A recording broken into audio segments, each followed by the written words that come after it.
One of the best places to experience prairie natives is just 15 miles down the road from Nathaniel and Denine's.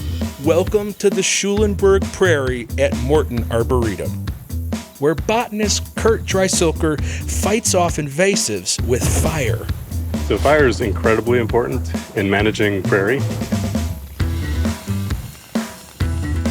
So without fire, the woody plants would grow and develop above ground. And so that would outcompete all these other cool species that can't make it. They don't get enough light in the forest, right? Yes, exactly. If you are managing for prairie, you really need 100% sunlight.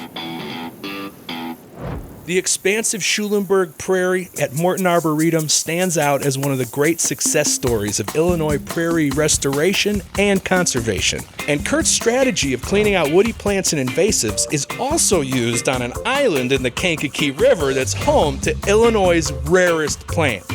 Okay, so we always encourage people to plant native plants, and you know, I often say it doesn't matter what you got as long as it's native and it's providing food for pollinators and with the shit and the birds. But there are a couple plants native to the area. Some are endemic, that is, they only grow here, that we really encourage people to plant. And this is a great example. Right here, this is Langham Island, and surrounded on both sides by the Kankakee River. This island is the only known habitat, the only known occurrence of Iliamna remota, the Kankakee mallow, which is a plant that's great for a garden. It loves full sun, it grows like hell, and this is the only place in the world that it grows. This plant disappeared for a while. The only living specimens of this plant existed as seeds in the seed bank of the island behind me.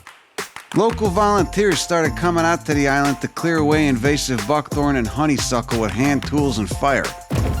This brought more sunlight into the understory and spurred a new generation of Iliamna remota to sprout, since the seeds were still laying there in the seed bank beneath the impenetrable thicket of invasive bullshit. And thank God for the volunteers.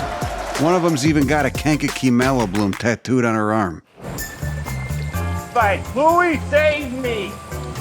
Come on, Louie! Take me to shore! I'd be surprised if they're blooming, but we're gonna get seeds. They had to put this up because the deer would gnaw it down, you know? Whereas, you know, maybe 200-300 years ago, you had a wolf hanging out on this island, you know, or a wolf pack keeping them away. Oh, there's a pink flower. There you go. There's a flower, nice. See that? Iliamna remota, the Kankakee mallet.